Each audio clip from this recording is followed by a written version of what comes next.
zikrullah itu kebanyakan apa? Lisan. Nama lain daripada zikir lisan itu namanya wiridan. Ya, wirid.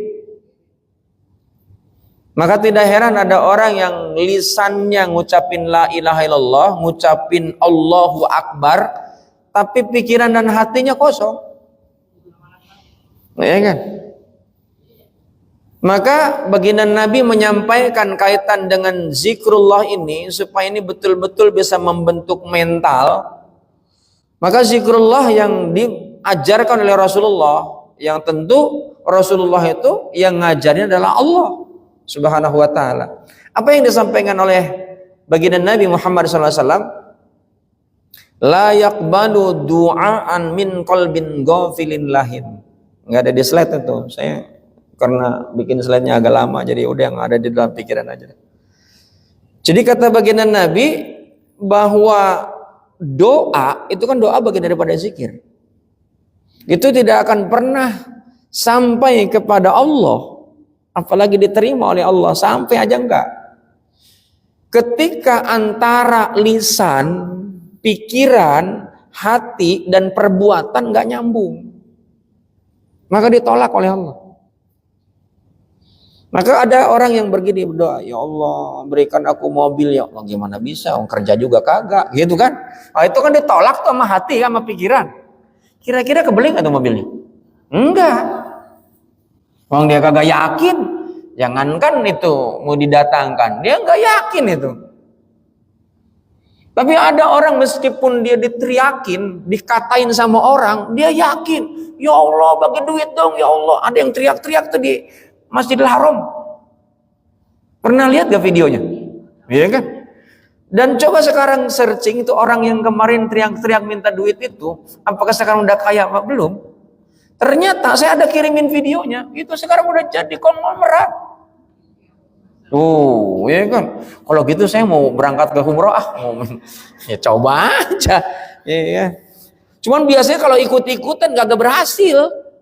Apalagi kalau ada ragu aja sedikit. Makanya ada kalimat, ini kaitan dengan zikrullah, ini belum kaitan dengan mental. Kaitan dengan zikrullah ini kata Allah, ana indadoni abdi bi. Ana indadoni abdi bi. Aku tergantung dari keyakinan hambaku. Kalau nggak yakin nggak bisa. Jadi syarat berzikrullah itu, nah, sebutannya zikrullah, ingat kepada Allah. Ingatnya pura-pura gitu loh. Cuman hanya lisan doang. Kayak kita ini punya suami, I love you gitu kan. Cuma ternyata di sono ada istri yang lain. Gitu. Begitu tahu kira-kira gimana, Bu? Hah? Dia I love you, ngasih cincin juga mutiara. Beneran itu. Tapi nggak pakai hati gitu. Cuman hanya ngelabuin ibu aja gitu. Gimana? Ibu sakit tadi kan? Oh iya. Tapi kan dikasih, rumah dikasih, mobil dikasih, cuman hati aja nggak dikasih. Milih yang mana? Tapi yang satu milih dikasih dengan hati, tapi nggak dikasih mutiara, nggak dikasih apa-apa. Milih yang mana? Yang hati aja.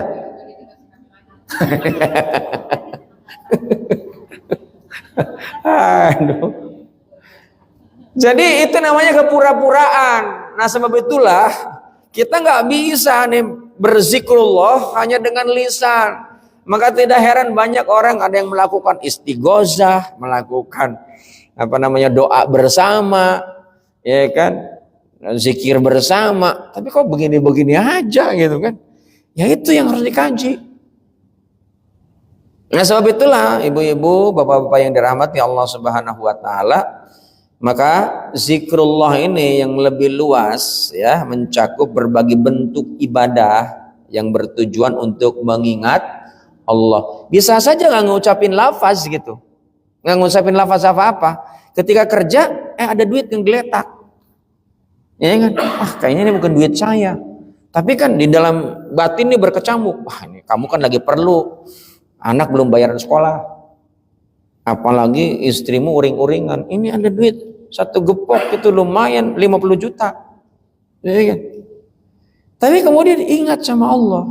Dia nggak ngucapin apa-apa, cuman Allah Maha melihat. Itu jauh lebih powerful zikirnya dibandingkan ngucapin la ilaha illallah, la ilaha illallah, la ilaha illallah. Jauh lebih powerful. Kenapa? Karena betul-betul implementasi. Dia menghargai bahwa Allah hadir di situ.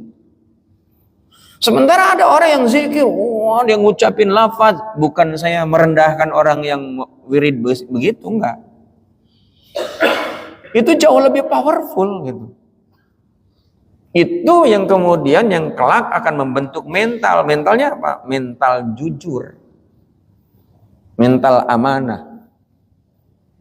Itu. Makanya zikir ini harus pakai ilmu. Syarat bahwa zikrullah itu supaya bisa membentuk mental itu harus pakai ilmu. Itu tentang zikrullah. Dan ternyata zikrullah ini, kenapa itu kita harus zikrullah? Ini ada perintah dari Allah Subhanahu wa taala. Al-Qur'an surat ke-33, surat Al-Ahzab ayat 41 sampai 42. Ya ayyuhalladzina amanu dzkurullaha dzikran katsira wasabbihu bukratan wa asila. Orang-orang yang beriman, tuh makanya harus beriman dulu. Setelah beriman harus ada punya ilmu. Maka syarat untuk bisa berzikir itu kita nih harus yakin. Yakin kepada siapa? Kepada yang diingat. Siapa itu? Allah. Kalau nggak punya iman nggak bisa berzikrullah. Jangankan ingat, apalagi kemudian akan membentuk mental. Ingat aja nggak akan mau kalau nggak yakin. Ngapain orang kita ngingat-ngingat orang kita nggak yakin gitu kan? Ya kan? Dan selain kita ini diperintahkan oleh Allah dengan mengingat sesering mungkin, kita bahkan oleh Allah diperintahkan untuk bertasbih kepada Allah. Itu pagi, siang, malam, petang. Di sini sebutannya cuma pagi dan petang. Tapi maknanya itu adalah setiap saat kita ini harus ingat sama Allah. Kenapa? Sedikit saja kita lengah untuk tidak ingat sama Allah, itu ada yang mengintai kita. Siapa? Iblis, setan, laknatullah. Lagi ngaji, ya, lagi ngaji kita nggak baca doa. Tadi baca doa nggak? Oh baca ya. Memang sengaja nggak saya ajak dulu tadi. Ya cuma hanya bersyukur ya kan. Ya, tetapi bismillah ya kan. Tapi yang cakep tuh ada doa khusus. Allahumma inni as'aluka ilman nafi'a warzuqni fahman wasi'a. Itu yang paling singkat. Banyak ragam tentang doa kita mau belajar itu. Tapi yang jelas yang paling utama bismi rabbikalladzi khalaq. Baca nama Allah yang telah menciptakan kita. Makanya minimal bismillahirrahmanirrahim. Tadi kan sudah kita mengharap ridho Allah. Sedikit aja kita lengah, ini iblis ngasih informasi sama kita. Informasi itu oleh Allah direkam dan diabadikan dalam Al-Quran untuk informasi kita. Karena iblis ini oleh Allah dikasih legalitas hidupnya sampai nanti manusia dibangkitkan ya dari kematian yang pertama ya dari kematian yang kedua. Jadi kita ini kalau buka Al-Quran surat kedua ayat 28, kita ini akan mengalami hidup 2 kali, mengalami mati 2 kali. Itu surat kedua ayat 28. Surat kedua surat apa? Surat Al-Baqarah. Kaifa takfuruna billah ya wa kuntum amwat summa yuhyikum summa yumitukum summa ilaihi turja'un. Nah itu ketika dibangkitkan itu yang kedua. Jadi 2 kali mati, dulu di alam ruh belum ada jasad, kemudian masuk ke dalam jasad, kemudian nanti setelah kita ruh masuk ke dalam jasad dikeluarin lagi, namanya mati. Nanti dimasukin lagi, itu hidup. Nanti hidup itu Itu dalam kondisi begini nih kita. Makanya Bu, Pak, ini bagian daripada zikir. Jangan otak-atik tubuh kita. Apalagi itu diganti mukanya. Ya kan? Orang namanya cari muka, itu berarti mukanya diganti. Makanya jangan suka cari muka. Berarti mukanya hilang tuh kan? Dia pakai muka yang lain. Jangan, udah pakai muka sendiri. Nanti gak dikenalin. Jangankan orang lain. Diri sendiri aja kagak kenal. Wah, begitu ngaca, siapa ini ya? Gitu kan? Maka udah jangan diotak-atik, udah. Ya, setuju ya? Biasanya ibu-ibu tuh yang demen ngotak-atik wajah itu. Iya kan? Dan gak kalah juga bapak-bapak. Ya. Kenapa? Ini tubuh ini titipan Allah, bukan milik kita. Ini bagian daripada zikir nih. Nah, jamaah yang dimuliakan Allah Subhanahu wa taala. Ini yang namanya iblis itu berkata di hadapan Allah, diabadikan di dalam Al-Qur'an surat ke-7 dari ayat 10 sampai ayat 17. Itu dialog antara Allah dengan iblis. Iblis ini kan awalnya begitu datang newcomer di surga, ya, namanya Adam alaihissalam, itu kemudian diumumkan nanti akan datang penghuni baru, pendatang baru. Nah, begitu ada pendatang baru, biasa kalau di kantor kan suka kasak-kusuk kan, sama itu di surga begitu, kasak-kusuk. Siapa ya? Siapa ya? Nggak ada yang tahu kan. Makanya kan biasanya kita kan kalau mau ceramah kan suka ada kalimat subhanaka la ilma lana illa ma 'allamtana innaka antal alimul hakim. Kalau nggak dikasih tahu ya nggak tahu, memang manusia begitu. Penghuni surga juga nggak ada yang tahu kalau Allah nggak ngasih tahu. Makanya kita harus mengucapkan subhanaka la ilma lana illa ma 'allamtana innaka antal alimul hakim. Nah, jamaah yang dimuliakan Allah Subhanahu wa taala, begitu diumumkan ini ada penghuni baru namanya Adam diciptakan dari tanah. Wah, itu pula begitu dikasih informasi begitu sudah ada yang agak pening-pening. Ya kan? Memang biasa lah, ya. Apalagi manusia. Nah, apalagi begitu Allah memerintahkan kalian harus sujud semuanya. Memang awalnya nolak semuanya termasuk malaikat. Ngapain harus sujud? Itu kan. Begitu dites, kalau kamu memang mau menentang, tolong sebutkan tuh semua yang ada di surga. Oh, diuji coba sama Allah. Malaikat itu kemudian mengucapkan subhanaka la ilma lana illa ma 'allamtana innaka antal alimul hakim. Kalau nggak ada yang ngajarin nggak bisa, saya ini nggak bisa, nggak tahu apa-apa. Makanya jangan macam-macam, udah sujud langsung. Tapi ada yang nggak mau, ilah iblis. Suruh nyebutin kagak bisa, tapi membangkang. Udah blow on, kagak mau ngaku. Iya kan? Itu. Dia udah bodoh tapi nggak mau ngaku. Jadi jemaah yang dimuliakan Allah Subhanahu wa taala, tetap aja ditanya, kamu kenapa sih nggak mau sujud? Saya nggak mau. Orang saya diciptakan dari api, dia dari tanah. Ngapain saya harus sujud sama dia? Dia hina gitu kan.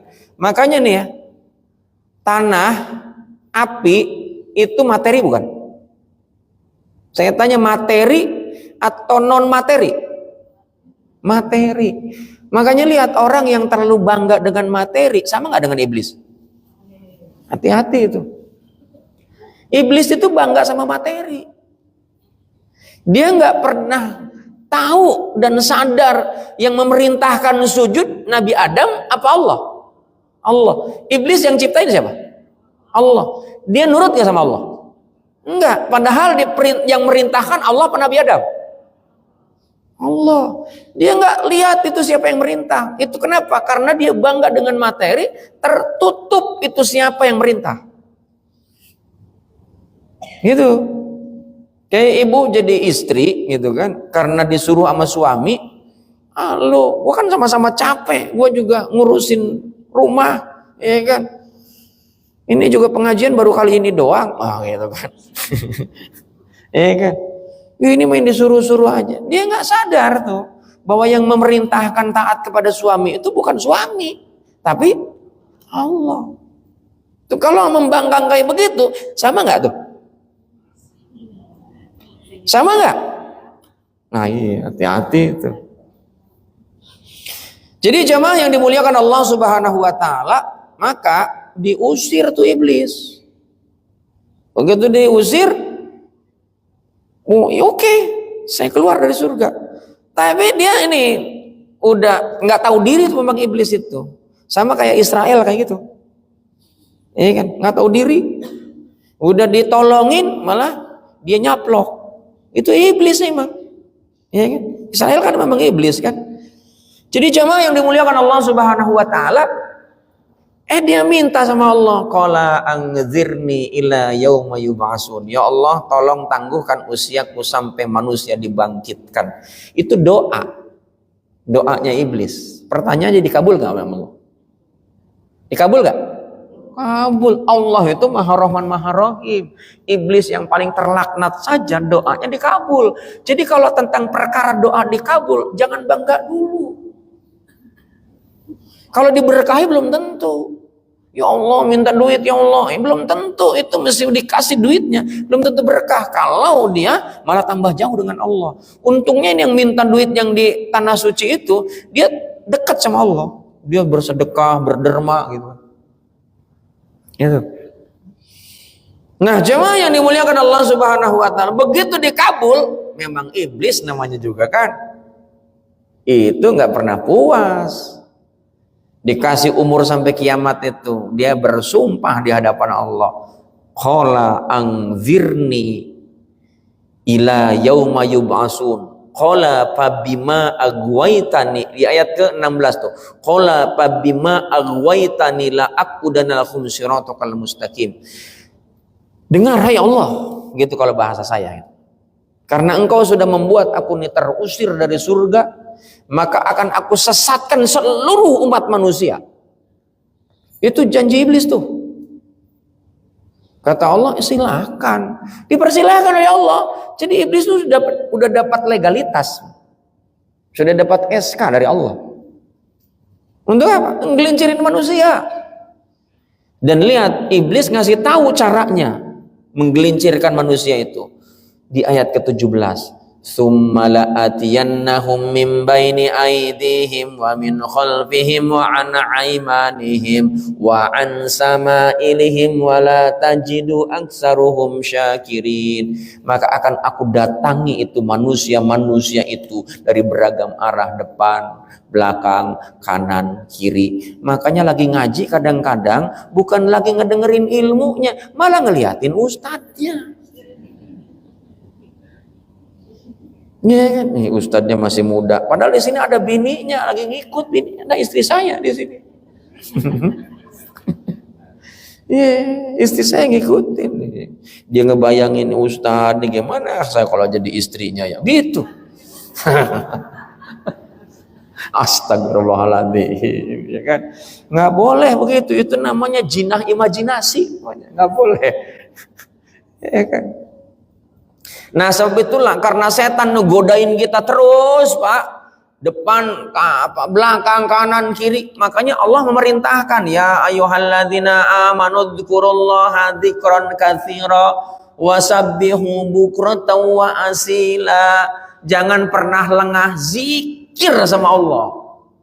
Mau makan ingat Allah, mau minum ingat Allah, mau jalan ingat Allah, mau berpakaian ingat Allah, mau bercermin ingat Allah, masuk masjid ingat Allah, keluar masjid ingat Allah. Emang ada yang masuk masjid gak ingat Allah? Ada. Pencuri kotak amal dicuri, murah-murah ingat Allah. Ya kan? Ya kan, mau masuk ke kamar mandi ingat Allah, keluar kamar mandi ingat Allah, masuk diskotik ingat Allah. Nggak jadi itu. Kalau ingat Allah nggak jadi. Kalau dia jadi masuk berarti ingat setan, ya kan? Mau berzina ingat Allah, ya kan? Ketemu dengan lawas jenis ingat Allah, ini bukan mahram, itu kan? Itu namanya zikrullah. Maka mentalnya akan terjaga betul setiap saat. Makanya lihat, nggak ada yang namanya ajaran agama setiap saat kita ini mau tidur baca doa, bangun tidur baca doa. Lagi tidur memang kita nggak baca doa, tapi dengan kita nih menyerahkan penuh kepada Allah, Allah yang jaga. Siapa yang bisa melindungi kita lagi tidur tiba-tiba itu ular masuk ke hidung? Iya. Ya, emang ularnya segede. Kalau ular kecil yang anaknya, bukan ular sanca yang gede yang piton itu. Ya kan? Siapa yang menjaga itu kelabang nggak masuk hidung, nggak masuk kuping? Allah yang jaga. Makanya kita berserah diri sama Allah. Kita mau naik kendaraan baca doa, ya kan? Kendaraan jalan baca doa, sampai tempat baca doa. Datang ke rumah kita baca doa, keluar rumah baca doa. Lu apa coba? Jangan sampai lupa. Begitu kita makan, lupa sama Allah, itu mertua lewat aja kagak ditawarin. Ini kan saking enaknya tuh makan. Bener itu. Orang kalau lagi makan nggak pakai baca doa, wah udah itu dijamin tuh makan minum pakai tangan kiri itu kerjanya setan. Saya sering kali suka ngeliatin ada, padahal ya penceramah minum tangan kiri. Kita mau tegur itu di depan umum, takut menjatuhkan kan? Begitu ditegur, lupa Ustaznya. Udah kalau lupa nggak apa-apa. Ya kan? Jadi jamaah yang dimuliakan Allah Subhanahu Wa Taala, maka itu kita diperintahkan oleh Allah zikrullah karena memang supaya kita ini terjaga, karena tidak ada yang sanggup untuk bisa mengalahkan iblis. Nabi saja kalah. Itu hebatnya iblis. Nabi aja kalah. Buktinya Nabi Adam keluar akhirnya dari surga. Nabi-nabi yang lain ada juga yang kena. Makanya oleh Allah, nggak apa-apa, silakan Anda goda semua manusia. Tapi kata Allah dikasih tahu, ila ibadaka minhumul mukhlasin, kecuali hamba-hamba yang hanya untukku saja dia beribadah. Namanya ikhlas. Ya, makanya nih kalian lihat, zikrullah ini kan ibadah.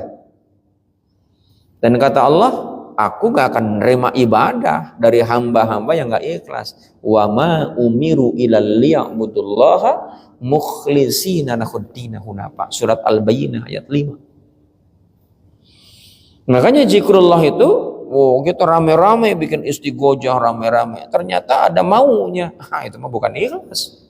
Nggak akan diterima oleh Allah. Makanya nggak ngaruh. Cuman hanya formalitas doang. Zikrullah itu yang paling efektif itu dalam kesendirian di sepertiga malam terakhir. Itu yang paling efektif. Itu ijabah itu. Orang nggak ada yang tahu dalam keheningan malam. Orang lagi pada ngorok dia bangun. Yang cakep itu istri yang bangun. Doain ya Allah, suamiku begini amat ya Allah. Tolong ya Allah, karena engkau sudah mengirim suami laki-laki ini untuk jadi suamiku. Aku nggak mungkin juga minta cerai ya Allah. Oh gitu kan. Kemudian tukar tambah ya Allah, nggak mungkin. Mau tukar tambah sama siapa? Gitu kan. Ya kita hanya sekedar mendoakan saja. Aku pengen suamiku itu dia rajin sholat nih suamiku, malah main judi online terus ya Allah. Kalau nggak judi online mancing, boro-boro aku disentuh, malah justru joran terus yang dipegangin ya Allah. Doa itu minta sama Allah. Kirain dipegangin terus, lu tiap hari ngendon mulu di kamar, kakak keluar-keluar. Nah, dulu pengennya begitu. Begitu dikabul, malah stres lagi. Jadi cuma yang dimuliakan Allah Subhanahu Wa Taala, zikrullah itu adalah ingat Allah dan memang itu diperintahkan, ya. Nah sekarang mental, apa itu yang disebut dengan mental? Ada yang tahu nggak? Karena kan judulnya zikrullah pembentuk kekuatan mental manusia. Apa itu mental? Ini waktunya karena sampai jam 11:30, 10 menit lagi. Mental ini berkaitan dengan pikiran dan batin atau batin. Yang secara umum mental ini sering digunakan untuk merujuk pada segala sesuatu yang berkaitan dengan pikiran, perasaan dan jiwa seseorang. Kata mental juga bisa merujuk pada watak atau karakter seseorang secara keseluruhan. Watak itu misalnya lu keras amat lu, kalau anak-anak Gen Z nyebutnya batu. Batu lu. Coba anak-anak begitu kan ngomongnya kan? Dasar batu. Itu anak-anak kita nih pasti ngomongnya begitu. Ini bahasa anak-anak Gen Z. Batu itu artinya memang keras gitu. Mentalnya mental keras. Padahal di dalam Al-Quran batu saja itu ada yang pecah, mengeluarkan air karena takut kepada Allah Subhanahu wa taala. Nah, jamaah yang dimuliakan Allah Subhanahu wa taala, judulnya adalah zikrullah, pembentuk mental tangguh. Mental tangguh itu dalam bahasa Inggris namanya unshakable mentality. Mental tangguh, mental tak tergoyahkan. Nah, ini yang akan dibentuk oleh yang namanya zikrullah. Maka lihat, dengan kita nih sering-sering zikrullah, nggak akan pernah kita mengeluh, Pak. Kenapa? Kita ingat sama Allah. Allah itu mengatur segala-galanya, termasuk kehidupan, tergantung segala urusan itu Allah yang ngatur. Hari ini saya ada di sini, ini takdir Allah. Ini karena zikrullah, maka kita ini nggak macem-macem, udah Allah yang memang mentakdirkan. Kan tadi syarat kita nih bisa berzikrullah itu harus punya iman, karena yang diperintahkan untuk zikrullah itu tadi surat Al-Ahzab ayat 41 itu adalah orang-orang yang beriman yang diperintah untuk zikrullah. Kalau yang nggak beriman memang udah jadi temannya setan. Ya kan? Iman itu apa? Iman itu atas dik bi qalbi, aqwalu bil lisan wa af'alu bil arkan. Seluruh jiwa dan raganya itu Allah kita serahkan kepada Allah. Itu orang beriman. Makanya lihat, kenapa zikrullah itu bisa membentuk unshakable mentality atau yang disebut dengan mental tangguh? Karena dalam Al-Quran Allah sebutkan orang yang beriman tuh la khaufun alaihim walahum yahzanun. Nggak ada yang namanya kecewa, nggak ada yang namanya nestapa, nggak ada yang namanya menyalahkan orang, nggak ada yang namanya sedih, stres, nggak ada. Itu orang yang beriman. Kenapa? Karena dia zikrullah. Nanti akan dikuatkan lagi oleh Allah dalam Al-Quran surat Ar-Ra'd ayat 28. Ya. Dan bagaimana caranya supaya itu unshakable mentality, mental tangguh itu bisa tercipta? Yang pertama adalah dengan melalui inner journey. Apa itu? Masuk ke dalam diri dan Allah sampaikan. Yang kedua melalui outer journey. Dan inner journey ini di dalam Al-Quran Allah sampaikan, ya. Apa yang disampaikan oleh Allah di dalam Al-Quran itu surat ke 51, ya, yaitu wa fi anfusikum afala tubsirun. Sudahkah engkau mencoba untuk berzikrullah tentang apa yang ada pada dirimu? Kita tahu gak diri kita ini siapa? Tahu gak? Kalau saya tanya, siapa Anda? Bisa jawab gak? Kalau hamba Allah, iya. Siapa itu hamba Allah itu? Karena yang lain pun hamba Allah. Kita ini manusia yang hidup di dunia. Allah yang melahirkan kita melalui perantaran perut ibu kita. Dan manusia ketika hidup di atas muka bumi ini, jamaah yang dimuliakan Allah Subhanahu wa taala, itu ada 3 makhluk yang menyatu di dalam diri kita. Setiap diri ini ada 3 makhluk yang bersatu. Jadilah diri kita manusia. Hidup di dunia ini. Kalau satu makhluk itu lepas dari diri kita nggak jadi manusia lagi, tapi jadi mayat. Namanya pun hilang, jadi mayat, jadi almarhum. Apa 3 makhluk itu? Ada yang tahu nggak? Apa? Ruh, jasad, jiwa. Mental letaknya di mana? Di jiwa. Maka mental itu ada mental buruk, ada mental baik. Zikrullah itu akan melahirkan mental yang baik. Mudah-mudahan ini saya nggak ketinggian nih bahasanya nih. Ketangkep gak? Tangkep ya? Dan itu kalau bingung nanti nanya nih. Jadi jamaah yang dimuliakan Allah Subhanahu wa taala, maka unshakable mentality atau dalam bahasa yang disebut dengan mental tangguh yang tak tergoyahkan itu, ketika kita ini coba mengenali tentang diri kita dulu. Karena ada sebuah kaidah, man arafa nafsahu faqad arafa rabbahu. Siapa yang mengenal dirinya, dia pasti akan mengenal Tuhannya. Makanya lihat orang yang gak pernah kenal diri, biasanya mentalnya nggak tahu diri. Orang miskin petatang peteteng kayak orang kaya, itu namanya nggak tahu diri. Namanya. Itu nggak zikir namanya. Orang jelek tapi dia laganya kayak orang cantik, itu nggak tahu diri namanya. Iya kan? Iya. Pecicilan kalau bahasa Jepang itu. Iya. Loncat sono, loncat sini. Orang lihatnya juga bahasa Jepang tuh empet. Iya. Nah kalau orang cakep pecicilan masih agak mending, ada yang dilihat. Nah udah jelek. Iya. Bukan menghinakan ciptaan Allah.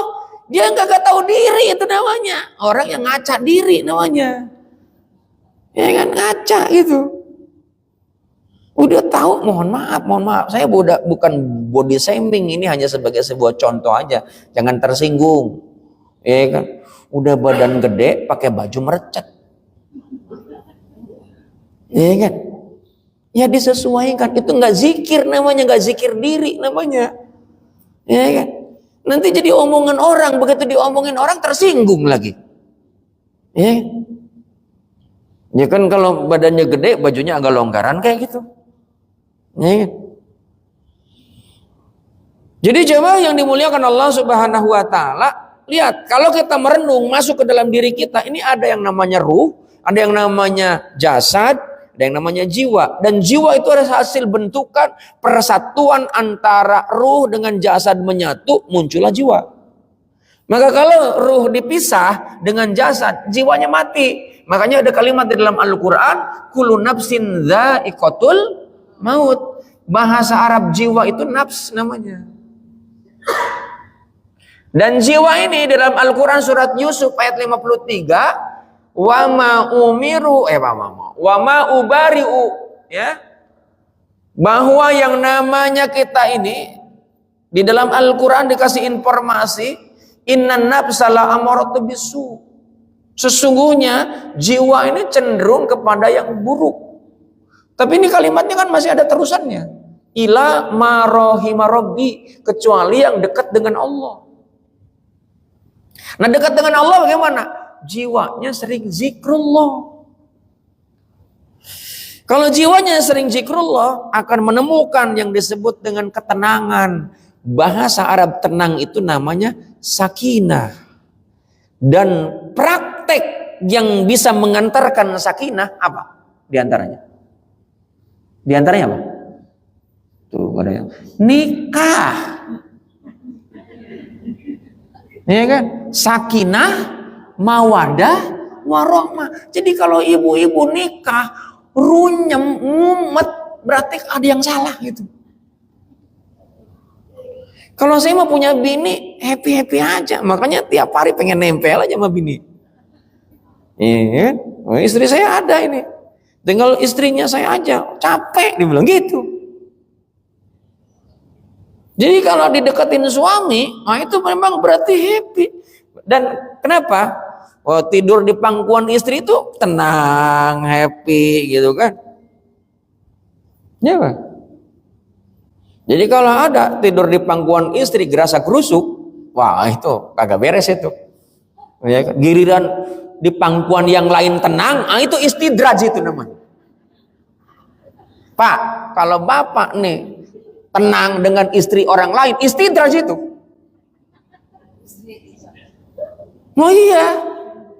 Mohon maaf ini kan karena ini orang udah dewasa semua. Ada orang yang, saya pernah ada yang curhat ke saya. Saya kalau hubungan suami istri dengan istri saya, kadang saya nggak pernah muncul hasrat seksual saya. Tapi kalau dengan yang lain kenapa ya? Oh saya bilang hati-hati, saya bilang itu adalah siksaan Allah. Benar itu. Itu siksaan Allah. Istidraj namanya. Dikasih harta yang berlimpah, dia jauh dengan Allah, itu namanya istidraj. Dia nggak pernah ibadah, nggak pernah taklim, nggak pernah sholat, tapi hartanya berlimpah, badannya sehat, nggak pernah sakit, oh pangkatnya nggak pernah turun-turun, naik, moncer terus, ya kan? Itu korun namanya. Nih, hati-hati itu. Dan orang kalau yang beriman kemudian hidupnya banyak masalah, itu juga bukan berarti kita dibenci sama Allah. Itu memang mau naik level. Itu pentingnya zikrullah.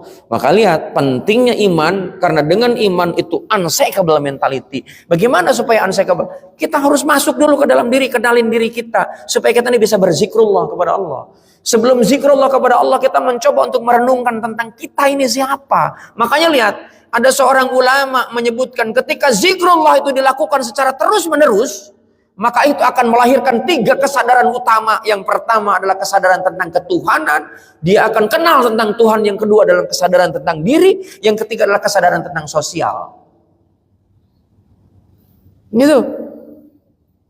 Makanya lihat kalau zikrullah itu, oh saya kan hidup, nggak bisa kita sendirian. Coba nih laki-laki yang hebat gitu, laki-laki yang luar biasa, yang duitnya banyak, begitu ditinggal bininya oleng gitu. Benar gak Pak? Pak, bener gak? Nggak ngakuin aja ini karena ide istrinya. Oleng itu. Iya. Dia kelihatan perkasa. Itu pura-pura perkasa. Begitu nggak ada istrinya mah oleng udah. Aslinya itu sebenarnya perkasaan istrinya daripada suaminya. Laki-laki itu kan cuma kelihatannya aja berotot. Aslinya letoy. Benar, letoy. The Charlie man, the letoy boy, the slow motion. Itu. Itu. Jadi jamaah yang dimuliakan Allah Subhanahu wa taala, sebab itulah maka ini kan banyak yang karirnya bagus laki-laki itu karena didukung oleh wanita, istrinya yang mendoakan. Ya kan? Kalau nggak ada istrinya, oleng udah nggak bisa ngapa-ngapain dah. Maka hormatin istri dengan sebaik mungkin gitu kan. Nah, jamaah yang dimuliakan Allah Subhanahu wa taala, yang kedua dengan outer ya. Outer itu apa? Kita mencoba kalau tadi melihat ke dalam, sekarang melihat keluar. Apa yang dilihat? Alam semesta, ciptaan alam semesta. Makanya lihat, Rasulullah pernah menerima wahyu ini surat Al-Imran, surat ketiga ayat 190 sampai 191. Itu Rasulullah sampai sholat subuhnya telat. Ini asbabun nuzulnya. Ya kan? Itu kan biasanya Rasulullah nggak pernah telat untuk imaman sholat. Bilal sudah mengumandangkan azan sampai kalimat terakhir, as-salatu khairum minan, itu Rasulullah belum muncul-muncul. Rupanya Rasulullah menerima wahyu ini yang membuat terguncang, menangis dan memikirkan tentang manusia, umatnya kelak setelah tiada. Makanya ada kalimat ya, alladzina yadhkurunallaha qiyaman wa qu'udan wa 'ala junubihim wa yatafakkaruna fi khalqis samawati wal ardh rabbana ma khalaqta hadza batila subhanaka faqina adzabannar. Jadi dia akan bisa mengucapkan subhanallah ketika memang betul-betul sudah memahami. Sampai kemudian meminta kepada Allah, Rabbana ma khalaqta hadza batila. Tidak ada yang sia-sia yang Allah yang kau ciptakan. Itu kalau sudah memiliki kesadaran, Allah turunkan masalah, itu nggak ada yang batil. Yang batil itu kita. Ya Allah, masa sih aku yang dibikin susah, kenapa nggak yang lainnya? Saya ini kan sholat sudah, bahkan bukan hanya sholat fardu, qiyamul lail. Kok suamiku malah kayak begini ya? Anakku malah begini ya, gitu kan? Saya usaha nggak pernah untung, malah bangkrut terus. Padahal saya udah sholat, udah ini. Setan datang dah. Gua bilang juga apa? Lu mendingan datang ke Gunung Kawi. Oh, gitu kan? Langsung dah, jualan langsung laris. Dia bersekutu sama Nyi Blorong. Ya kan coba. Langsung laris ya kan seketika. Dia udah kena jebakan setan. Dia nggak kuat. Sebab itulah manusia ini Pak, sebetulnya dengan mentalnya itu kuat. Cuman dengan mentalnya jadi lemah. Gara-gara mental itu orang itu bisa menjadi koruptor, gara-gara mental itu bisa selingkuh, gara-gara mental orang bisa marah-marah, gara-gara mental orang bisa melanggar lalu lintas, gara-gara mental bisa melakukan apa saja yang tindakan-tindakan yang tidak manusiawi. Termasuk perangnya itu Israel itu mentalnya mental penjajah. Termasuk orang yang jadi pengemis itu mentalnya mental miskin. Meskipun duitnya banyak, kalau mental pengemis itu tetap miskin. Meskipun dia jabatannya tinggi, kalau mentalnya mental miskin, itu gaji karyawannya dipotong. Bansos pun dikurangin, bahkan masih mending dikurangin, kagak dibagiin. Gitu. Termasuk ongkos naik haji yang dikumpulin oleh orang yang bertahun-tahun, dia dengan teganya orang itu yang harusnya dia sudah bayar 4 juta untuk transport, dia jalan kaki itu dari Mina ke Arafah. Siapa tuh yang punya? Termasuk Arab yang bahlul itu. Ya kan? Waktunya habis ya? Masya habis. Ustaz, habis waktunya Ustaz? Belum? Hah? Tanya jawab ya. Ya, tanya jawab. Mau nanya Bu? Apa silakan kalau mau nanya. Ada yang mau nanya? Jadi ini ayat Al-Quran ini, jamaah yang dimuliakan Allah Subhanahu wa Ta'ala, kalau kita coba merenung nih ayat Al-Quran ini, kita ini diperintahkan oleh Allah untuk berzikir, itu sambil berdiri, sambil duduk, sambil berbaring, jangan pernah lupa sama Allah. Coba kalau ibu sambil masak, kalau ibu ngikutin yang namanya fisik, lelah. Bener, lelah. 24 jam ibu melakukan, udah masak, udah lagi masak, tiba-tiba di pangku suaminya. Dibopong suaminya, suruh ngelayanin suaminya. Ya, ada yang marah-marah istrinya kayak begitu. Ya kan? Kata suaminya, "Mah, aku di kantor lihat yang bening, mendingan pulang aja dah." Gitu kan. Dia udah marah-marah dulu, yang dilihat ini bening apa? Gelas kan bening juga. Udah mentalnya udah terganggu kan. Coba. Suaminya dia nggak mau terganggu, maka kemudian segera pulang. Ya kan? Cuman istrinya karena lagi capek gitu kan. Padahal ketika melayani suami nih, kalau kita berzikrullah nih, melayani suami dalam kondisi lelah saja, saat itu ribuan malaikat mendoakan ibu. Masuknya surga kaum wanita tuh mudah hanya dengan taat sama suami. Terus ada kalimat begini di medsos itu, iya kalau suaminya taat kepada Allah, rajin sholat, enak aja. Itu Siti Asiyah emang suaminya bukan kafirin? Nih, suaminya kafirin, udah jelas-jelas memang dibilang kafir oleh Allah, Fir'aun. Tapi tetap itu dilayanin sebagai istri dan tidak mengurangi kehormatan tuh istrinya. Gitu.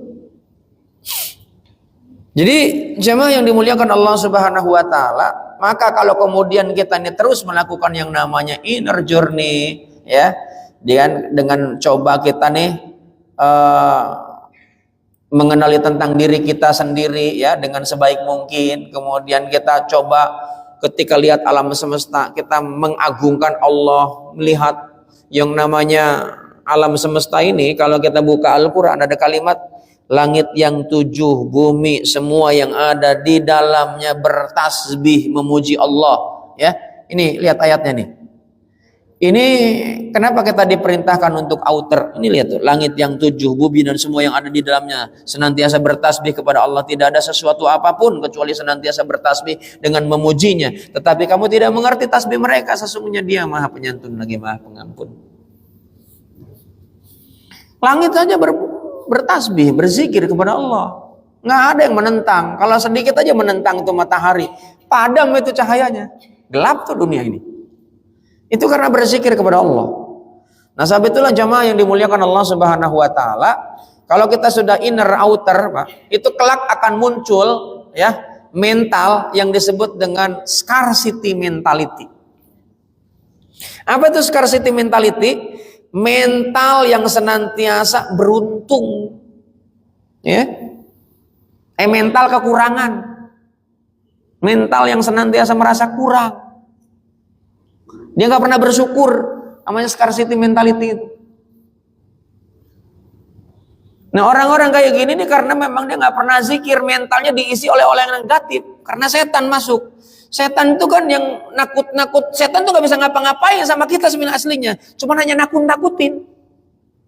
Awas lu, nanti lu. Makanya kalau orang yang sering nakut-nakut itu setan itu. Bener. Allah kan nggak pernah nakut-nakutin, nggak pernah. Allah itu ada surga neraka tuh bukan untuk nakut-nakutin, bukan.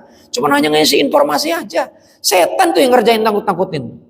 Nanti kalau kamu nggak punya duit kamu begini loh. Nanti kalau kamu begini loh. Pokoknya ada aja takut-takutin. Nah coba kayak jawab dengan zikrullah. Zikrullahnya bukan hanya sekadar lafaz, tapi pahami tentang lafaz yang dibaca itu. Makanya kenapa afdalu dzikri apa? La ilaha illallah. Kenapa afdalu dzikri la ilaha illallah? Karena lihat kalimatnya, tidak ada Tuhan selain Allah. Tuhan itu siapa? Tuhan itu seperti apa? Itu harus dipahami. Tuhan itu yang menghidupkan, Tuhan itu yang mematikan, Tuhan yang mengatur rizki, Tuhan yang mengatur segala-galanya. Benar gak bahwa Tuhan kita adalah Allah? Buktinya apa? Ternyata enggak juga nih, cuma hanya ngopong doang la ilaha illallah. Buktinya dalam kenyataan di keseharian, jualan curang, jadi pegawai kadang-kadang juga curang, ya kan? Kadang mengambil yang bukan hak. Ya gimana katanya Tuhan, ya Allah. Allah yang maha melihat, Allah yang maha pengasih, Allah yang mengatur segala-galanya. Maka kalau kemudian ini tidak dilakukan inner journey dan outer journey, itu akan memunculkan yang disebut dengan scarcity mentality. Mentalnya mental miskin, mentalnya serba kekurangan. Kalau dalam bahasa yang lebih keren, Pak, ruhnya itu kekeringan, spiritual patologis namanya. Kekeringan ruhnya. Dia duit banyak tapi dia kering udah. Gak menemukan tentang sesuatu. Maka ada orang lari ke sono, ada lari ke gunung, ada lari ke pantai, lari kemana-mana, tapi tetap aja gak menemukan ketenangan. Saya bilang gampang kalau mau menemukan ketenangan, udah diam aja. Kalau mau secara fisik, nongkrong di kuburan. Ini long weekend kebanyakan kan untuk cari tenang, refreshing. Anak-anak kita yang kita ikut-ikutan namanya healing. Healing itu tahu nggak bahasa Inggris, bahasa Indonesianya apa? Pengobatan. Healing itu. Makanya lagi sakit itu orang jalan-jalan itu. Iya healing. Saya maka gak demen makanya healing. Makanya istri saya ngerayu, ayo dong. Saya bilang enggak. Mendingan pengajian aja dah. Alhamdulillah ayah yang ikut juga. Ya kan? Healing. Ya kan? Ujungnya pusing. Cobanya emang benar Pak. Jalan-jalan ke tempat wisata pasti keluar biaya. Anda lapar, masuk restoran, masuk jam 11, bisa dapat makan jam 3. Kalau restoran yang viral. Kecuali Anda bawa sendiri. Gelar tikar. Iya kan? Pakai tenda di Ragunan. Nah, itu masih mending. Tapi masuk dia aja udah ngantri kalau di long weekend. Udah capek udah.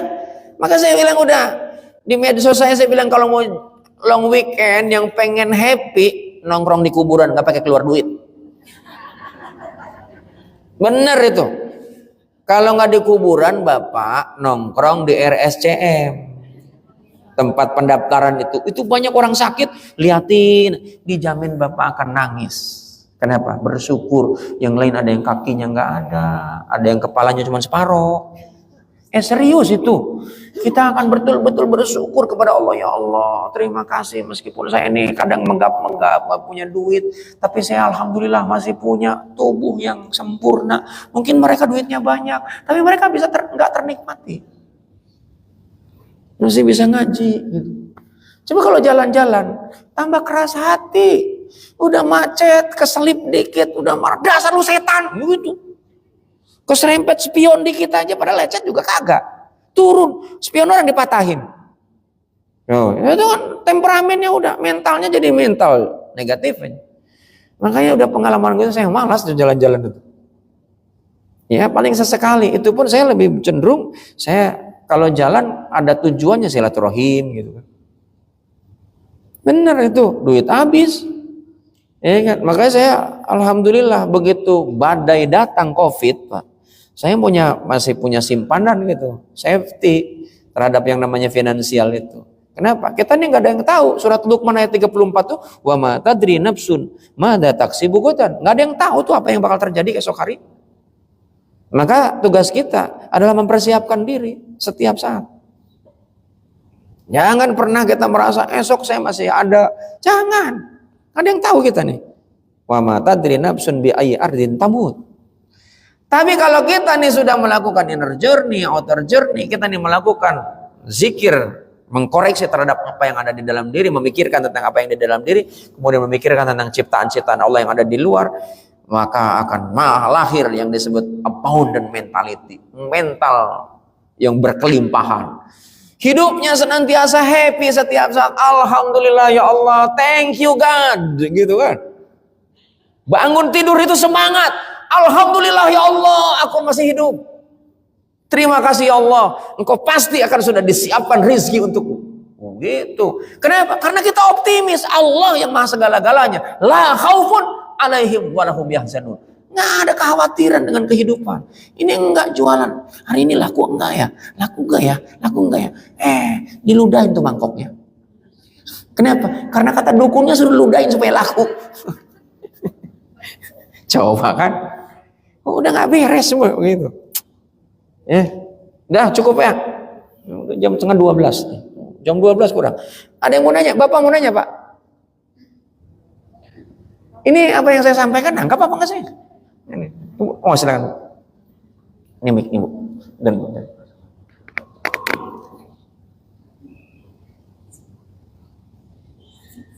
ini kasih itu Ibu-ibu. Oh, enggak nyala. Enggak nyala.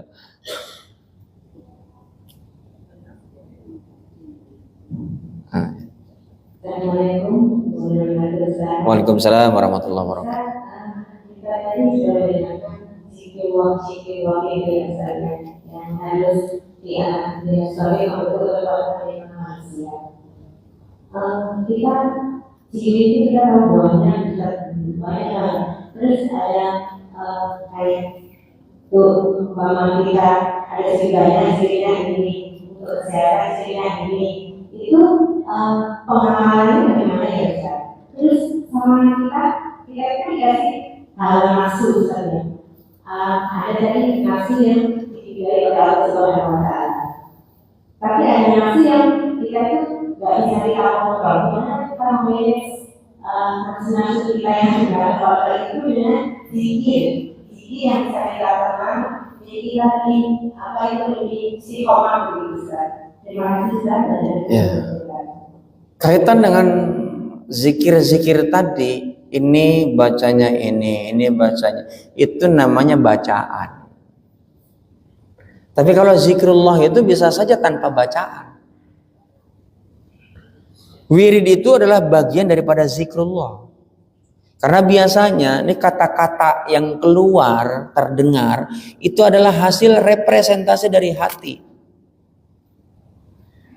Ya kan? Hati itu adanya di dalam jiwa. Jiwa ini bentukan dari ruh dan jasad. Kalau kemudian kita lebih meninabobokkan jasad, itu jiwa akan dikuasai oleh jasad. Coba kita kebanyakan makan, kebanyakan tidur, kebanyakan minum, itu nanti jiwanya ngikut ke jasad tuh. Karena jasad tuh inginnya rebahan aja. Ruh beda. Kalau ruh itu kamu harus dekat dengan Allah. Karena ruh memang sejatinya adalah makhluk yang paling sangat taat. Apa buktinya? Al-Quran surat Al-A'raf ayat 172. Ruh itu adalah makhluk yang paling taat dan gak pernah ingkar dengan Allah. Itu ruh. Makanya nanti yang akan dihakimi itu bukan ruh. Tapi yang akan dihakimi adalah jasad dan ruh menyatu. Kenapa ruhnya kalah? Ruh itu harusnya mengendalikan jasad. Kenapa? Kok bisa kalah ruhnya? Ya wong gimana nggak kalah, ruhnya nggak pernah dikasih makan. Yang dikasih makan jasad doang. Memang makanan ruh apa? Makan ruh itu adalah santapan ruhani. Ya kayak sekarang ini. Ya kan? Yang mengarahkan kita supaya dekat dengan Allah. Zikrullah itu adalah santapan ruhani. Makanya kenapa? Ruhnya akan naik. Makanya lihat, salah satu syariat yang diturunkan oleh Allah supaya meningkatkan ruhnya adalah dengan siam. Puasa. Puasa itu apa yang dilakukan secara fisik? Enggak makan, enggak minum, enggak hubungan. Itu ada kebutuhan fisik. Di stop oleh Allah. Cuman sayangnya puasanya bukan nggak kayak begitu kalau konsep Islam. Ini puasanya cuman hanya sampai sore. Padahal ayat Al-Quran surat Al-Baqarah nanti cari itu ada kalimat asyamu ilal lail.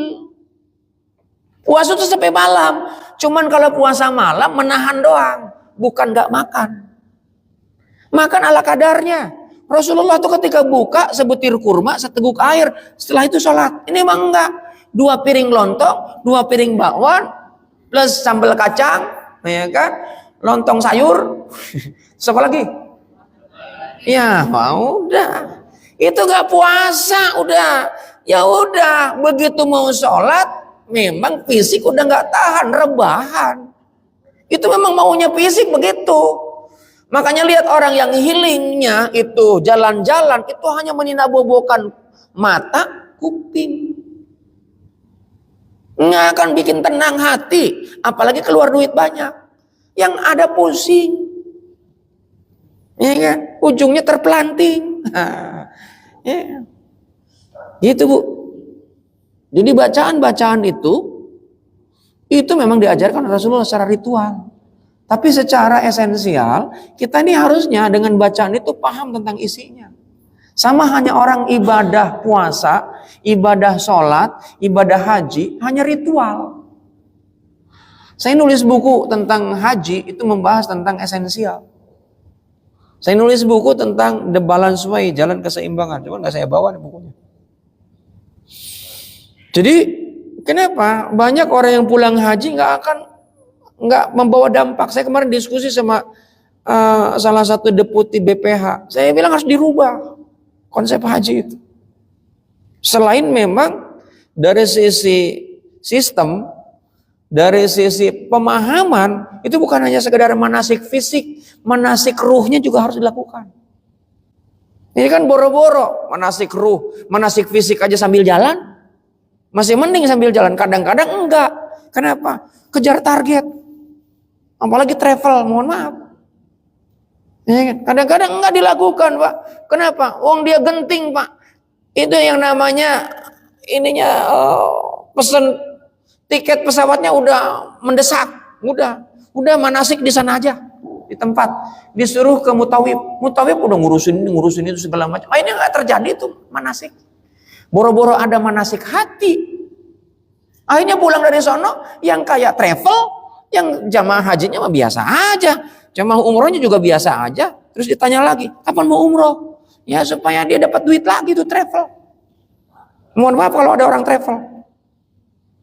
Gitu. Nangkep ya? Zikirnya yang afdol adalah la ilaha illallah. Tadi kan afdolul zikri la ilaha illallah. Yang paling afdol itu. Itu dari Rasulullah. Ada lagi yang lain? Silakan Bu. Ini masih ada waktu. Satu lagi boleh. Kalau bapak-bapak nanti di luar aja Pak. Silakan.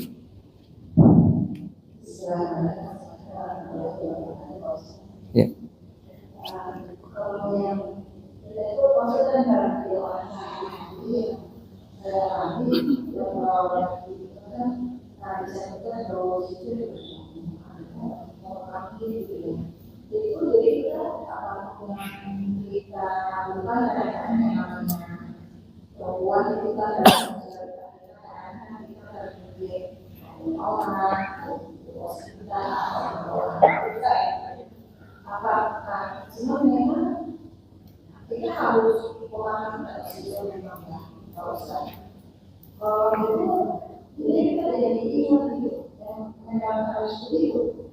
Kan tadi kata baginda Nabi, doa itu yang terbaik itu bukan hanya sekedar lisan, pikiran, hati dan perbuatan itu harus selaras. Mulut kita berucap, pikiran kita nih nyambung dengan Allah, ingat hati juga sama, perbuatan juga sama. Maka baru itu yang benar. Itu kata baginda Nabi, bukan kata saya. Nabi itu kan wa mayantiku anil hawa in huwa ila wahyu yuha. Ya kan? Jadi enggak apa-apa komat kamit. Kata orang yang nggak ngerti.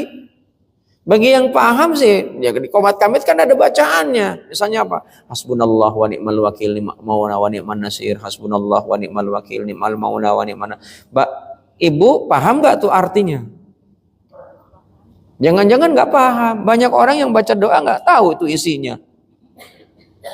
Nah maka pelajarin dulu tuh isinya. Jangan-jangan nggak nyambung. Nah makanya atau bacaan itu ada masing-masingnya. Kan kalau diterjemahkan, ya Allah aku berlindung dari setan laki-laki dan setan perempuan. Biasanya dibaca di mana?